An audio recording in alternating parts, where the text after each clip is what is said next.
Primero que nada, están las interfaces gráficas de usuario, o por sus siglas en inglés, perdón, GUI, Graphical User Interface. Estas son interfaces que, como su nombre lo dice, tienen que ver con una respuesta gráfica en un monitor, en una pantalla. Por poner un ejemplo, una aplicación en su teléfono, la computadora en la que utilicen, la pantalla que tenemos en nuestros carros, la pantalla que existe en nuestros dispositivos inteligentes como un smartwatch, etcétera. Esa interacción o esa interacción entre el usuario y la máquina a través de un monitor, a través de una pantalla, entra dentro del espectro de interfaces gráficas de usuario. Pero tenemos también, por ejemplo, las interfaces controladas por voz o, por sus siglas en inglés, Voice Control Interface o VUI. Estas interfaces tienen más que ver con un tema conversacional. No hay como tal una respuesta gráfica en la cual yo te pueda mostrar, elige uno de estos 4 pasteles. No, te lo tengo que describir oralmente, conversacionalmente. Esta interacción o este uso de interfaces abre el panorama a otra especialidad completamente específica, que es el UX conversacional, en el cual hablamos justamente de ese análisis de interfaces a través de los cuales es claro para un usuario completar una tarea utilizando solamente la voz y el oído, interactuando conversacionalmente con un dispositivo.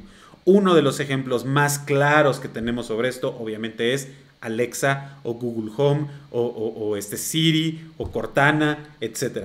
Estos asistentes virtuales a los cuales accedemos nosotros a través de ciertos dispositivos como estos hubs o estos Nest o cualquiera que sea el objeto que tengamos nosotros o del cual dispongamos, pero podemos interactuar con ellos.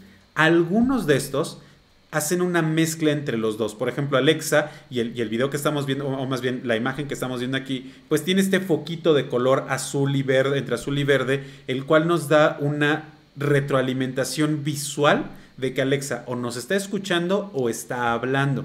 Igualmente, en el caso de Google tiene sus controladores visuales, y en el caso de Siri o los que viven en dispositivos como smartphone, también nos arrojan cierta interfaz gráfica. Pero la verdadera interacción se centra en la conversación. Y por último, tenemos las interfaces basadas en gestos o el Gesture Based Interface. Estas interfaces se concentran o funcionan a través de una cuestión que tiene que ver con el movimiento que nosotros ejecutamos. No sé si recuerdan o si llegaron a utilizar en algún momento Xbox Kinect, el cual nosotros le podíamos hablar simplemente haciendo este movimiento y ya se activaba. Estamos hablando de una interacción en la cual no hay una interfaz como tal, pero sí hay una relación en la cual el dispositivo ve mis movimientos y a través de mis movimientos toma ciertas acciones o ciertas decisiones. Estos movimientos también los podemos reflejar en interfaces gráficas posterior al análisis del movimiento. Como por ejemplo ahora lo vemos con estos dispositivos de realidad aumentada o de realidad virtual, los cuales interactúan con el movimiento que yo estoy ejecutando, ya sea con mi cuerpo o con un dispositivo específico, y transforman ese movimiento en interacciones visuales que después podemos ver reflejadas con algún efecto o con algo adicional.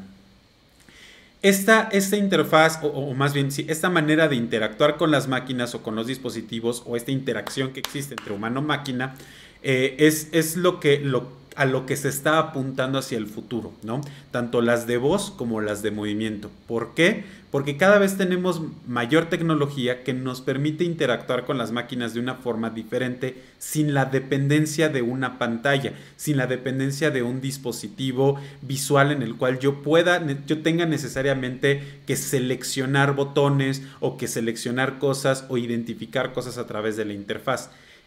Este tipo de cosas, como se pueden dar cuenta, pues las podemos ver ya reflejadas, por ejemplo, en nuestros autos. Los autos inteligentes, a través de los cuales, por medio de comandos de voz, yo puedo ya activar ciertas funcionalidades del vehículo. Yo ya puedo decirle desde mi carro, y no crean que tengo un carro lujoso ni súper tecnológico, pero ya puedo yo decirle por voz a mi carro que me muestre la ruta para llegar a casa de mi mamá, por ejemplo, que reproduzca una canción, que me lea un mensaje, que inicie una llamada telefónica con mi esposa. Y todo sin utilizar un solo botón, solamente con la voz.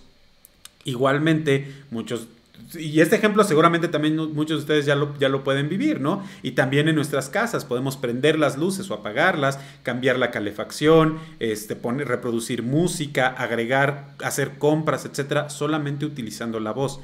Y también la idea es que en un futuro próximo ya el hacer movimientos también nos permita hacer ese tipo de interacciones.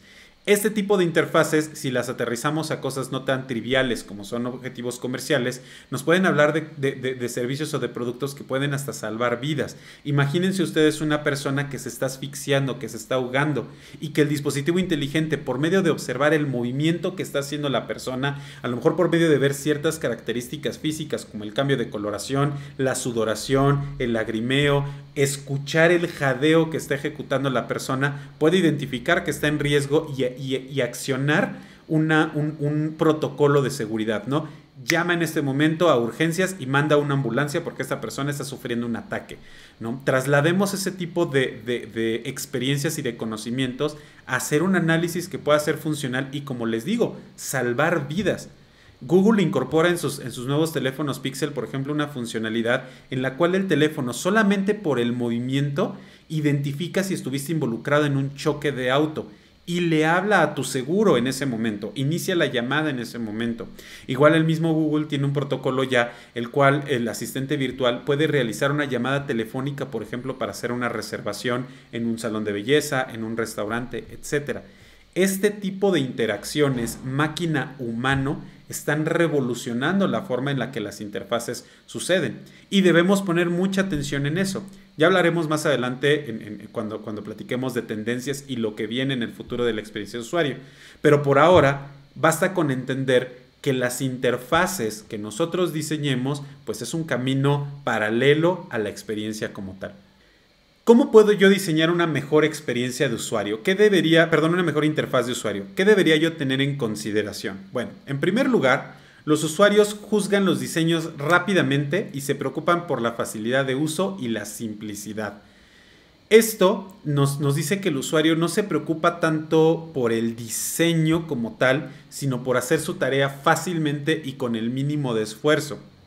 Por lo tanto, el diseño debe ser invisible. Los usuarios no deben centrarse en él, sino en completar las tareas. Por ejemplo, la tarea de pedir una pizza. No me freno mucho en ver si están bonitos y los colores son adecuados, sino mientras yo entienda lo fácil que es pedir una pizza, armarla, poner los ingredientes, solicitarla y ver el tracking de la pizza, ya funcionó. Ya cumplió con su funcionalidad la interfaz. Por lo tanto, debemos comprender que los contextos y los flujos de tareas que los usuarios tienen nos van a ayudar a nosotros a ajustar las mejoras y volverlas más intuitivas, hacer UIs o interfaces mucho más intuitivas y que proporcionen experiencias perfectas. Aquí a mí me gusta recordar un ejemplo de un profesor de la universidad que nos decía: el diseño debe ser lo suficientemente bueno como para llamar tu atención y al mismo tiempo lo suficientemente sutil como para no distraerte de tu objetivo principal.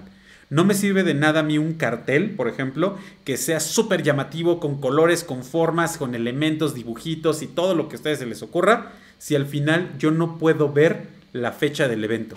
Si yo no puedo encontrar qué bandas van a tocar en el concierto, en dónde va a ser el evento, etc. Entonces, en medida que centremos toda esa estética y todo lo visual, lo enfoquemos en la funcionalidad, mejor va a ser nuestro diseño. El siguiente punto, las interfaces de usuario también deben ser agradables o al menos satisfactorias y sin frustraciones. Eso quiere decir que cuando nuestro diseño predice las necesidades de los usuarios pueden disfrutar de experiencias más personalizadas e inmersivas. Nosotros deberíamos deleitarlos con eso para que ellos sigan regresando y sigan utilizando nuestra plataforma. Cuando corresponda, los elementos de gamification, por ejemplo, pueden hacer que nuestro diseño sea mucho más divertido y mucho más atractivo.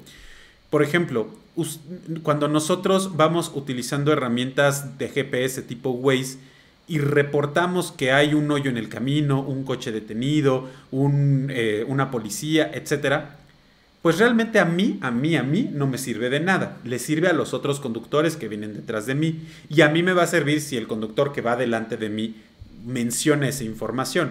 Entonces, en un mundo egoísta en el cual yo no me preocupo por nadie más que por mí, ¿por qué debería darle yo información a otras personas? Bueno, Waze lo que hace es que convierte esto en un sistema de puntos y te dan puntos por cada vez que tú pones un comentario.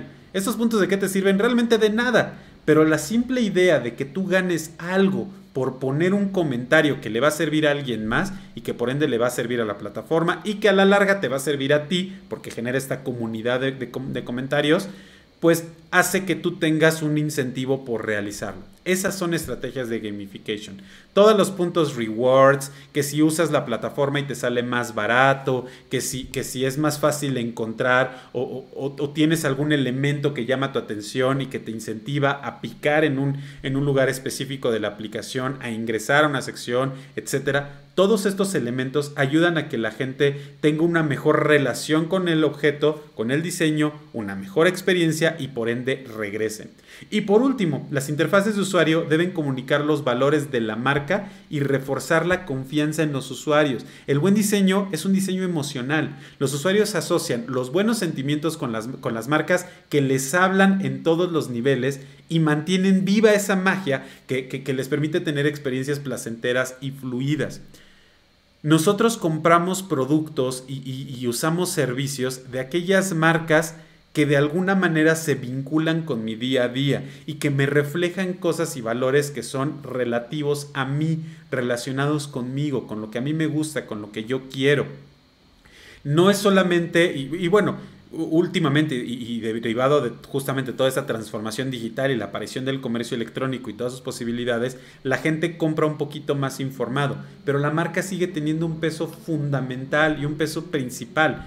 Muchos de nosotros compramos ciertos productos por cómo se ven, porque a pesar de cómo funcionan y que funcionan bien, hay, por ejemplo, 2 computadoras que son igual de buenas, que trabajan muy bien, que tienen una buena capacidad de memoria, que tienen un buen rendimiento, que tienen lo que ustedes quieran. Son buenos equipos.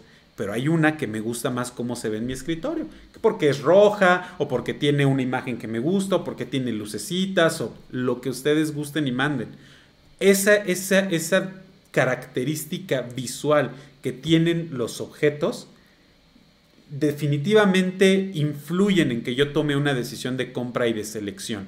Esa relación y esa manera en la cual uno se vincula con una marca por un valor o por algo que nos genera a nosotros ciertos beneficios o ciertas sensaciones, es algo que debemos reflejar en nuestros diseños, es algo que debemos ser consistentes en nuestros diseños. Entonces, el buen uso de una interfaz va a aprovechar esos valores y esos recursos que tiene la marca para proyectarlos y lograr vincularse de una mejor manera con nuestros usuarios.